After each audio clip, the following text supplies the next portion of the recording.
2, go ahead and get to the spot we begin, is titled Mrs. Who. Okay, and the plot thickens as we keep reading along. It thickens a little bit as Charles Wallace and Meg walk to the house where Mrs. Whatsit lives. We have a couple more characters introduced. Calvin O'Keefe is one, and Mrs. Who.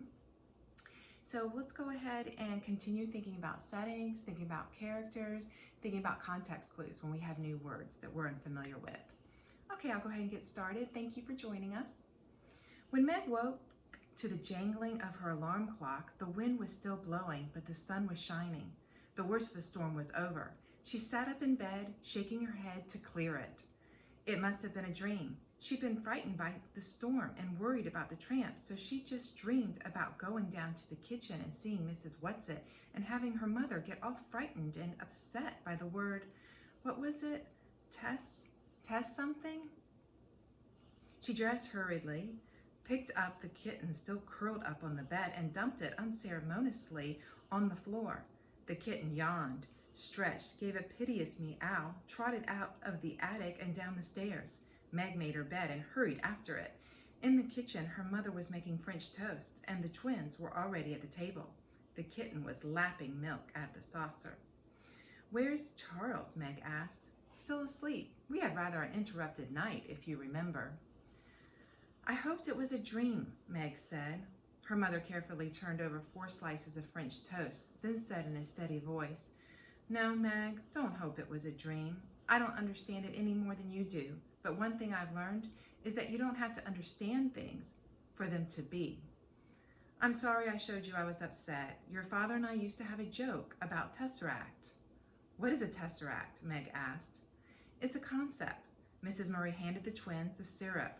"I'll try to explain it to you later. There isn't time before school." "I don't see why you didn't wake us up," Dennis said. "It's a jip. We missed out on all the fun."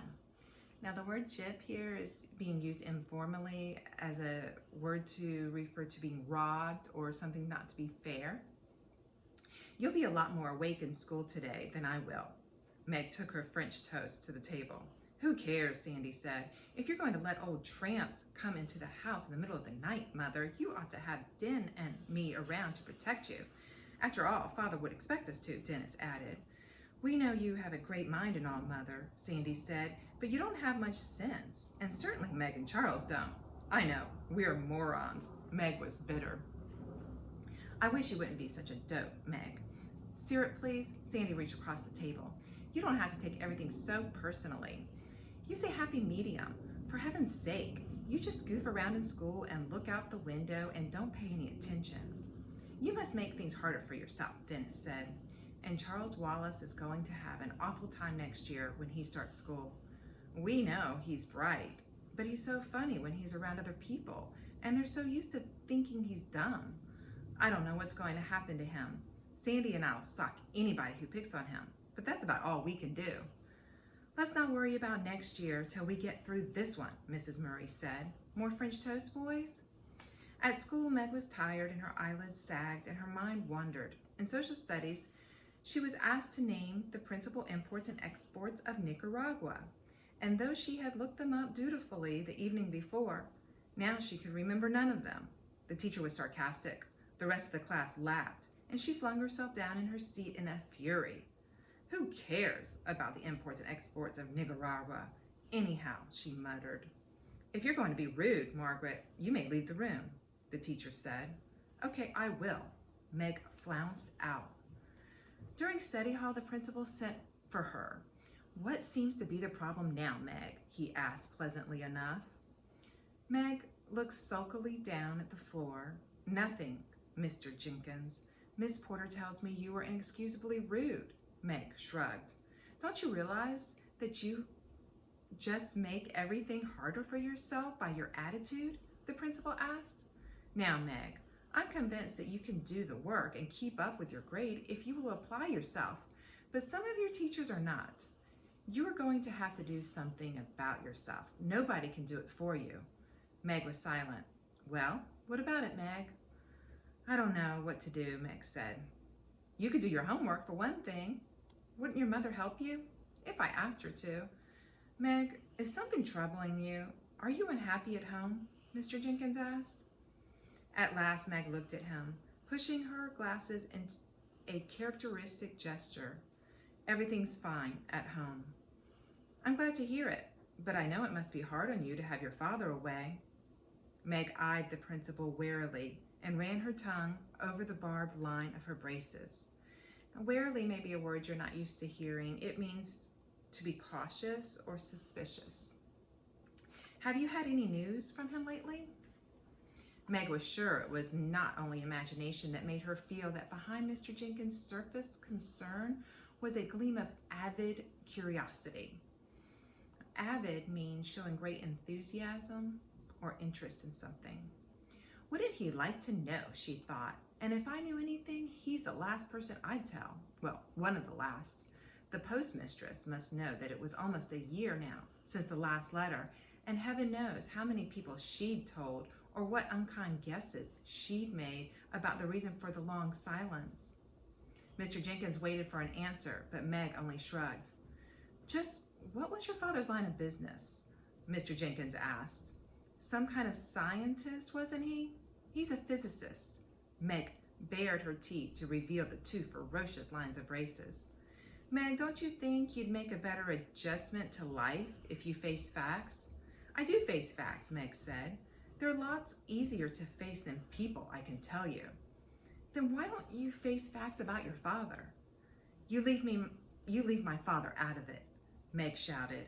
Stop bellowing, Mr. Jenkins said sharply. Do you want the entire school to hear you? So what? Meg demanded. I'm not ashamed of anything I'm saying, are you? Mr. Jenkins sighed. Do you enjoy being the most belligerent, uncooperative child in school? So if you think about it, think about what the words belligerent and uncooperative mean, especially as he's using them in this sentence. Belligerent means to be aggressive or waging war, and uncooperative means not working with others well. Meg ignored this. She leaned over the desk toward the principal. Mr. Jenkins, you've met my mother, haven't you? You can't accuse her of not facing facts, can you? She's a scientist. She has doctor's degrees in both biology and bacteriology. Her business is facts. When she tells me that my father isn't coming home, I'll believe it. As long as she says father is coming home, then I'll believe that. Mr. Jenkins sighed again. No doubt your mother wants to believe that your father is coming home, Meg. Very well, I can't do anything else with you. Go on back to study hall. Try to be a little less antagonistic. Maybe your work would improve if your general attitude were more tractable. So I want you to think for a moment what antagonistic may mean and what tractable means. Give it a moment, relook at the sentence, and just think about using those words in your own speech and applying it as you can refer to it in the future. Antagonistic means being opposing of something, and then tractable means easily managed or docile. All right, going on. When Meg got home from school, her mother was in the lab. The twins were at Little League, and Charles Wallace, the kitten, and Fortinbras were waiting for her. Fortinbras jumped up, but put his front paws on her shoulders and gave her a kiss, and the kitten rushed to his empty saucer and mewed loudly. Come on, Charles Wallace said. Let's go. Where? Meg asked. I'm hungry. Charles, I don't want to go anywhere till I've had something to eat. She was still sore from the interview with Mr. Jenkins, and her voice sounded cross. Charles Wallace looked at her thoughtfully. As she went to the refrigerator and gave the kitten some milk, then drank a mugful herself. He handed her a paper bag. Here's a sandwich and some cookies and an apple. I thought we'd better go see Mrs. Whatsit. Oh, golly, Meg said. Why, Charles?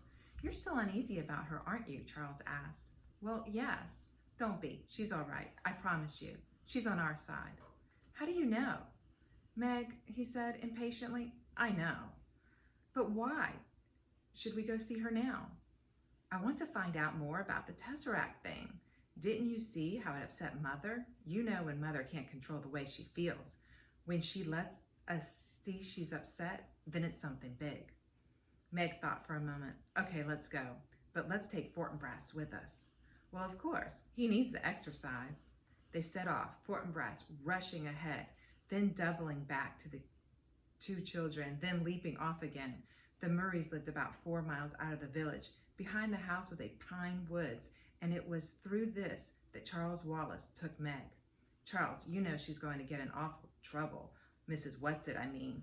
If they find out she's broken into the haunted house and taking Mrs. Buncombe's sheets and everything, they could send her to jail. One of the reasons I want to go over this afternoon is to warn them. Them? I told you, she was there with 2 friends. I'm not even sure it was Mrs. Whatsit herself who took the sheets, though. I wouldn't put it past her. But what would she want all those sheets for? I intend to ask her, Charles Wallace said, and to tell them they better be more careful. I don't really think they'll let anybody find them, but I just thought we ought to mention the possibility. Sometimes during vacations, some of the boys go out there looking for thrills, but I don't think anybody's apt to right now. What with basketball and everything. Apt is a word that means inclined or prone to do. They walked in silence for a moment through the fragrant woods, the rusty pine needles gentle under their feet. Up above them, the wind made music in the branches. Now that's a form of figurative language there. We'll take a look at that closely. Charles Wallace slipped his hand confidingly, which means trustfully, in Meg's, and the sweet little boy gesture warmed her so that she felt the tense knot inside her begin to loosen. Charles loves me at any rate, she thought. School awful again today? He asked after a while. Yes, I got sent to Mr. Jenkins. He made snide remarks about father. Charles Wallace nodded sagely. I know. Sagely means wisely.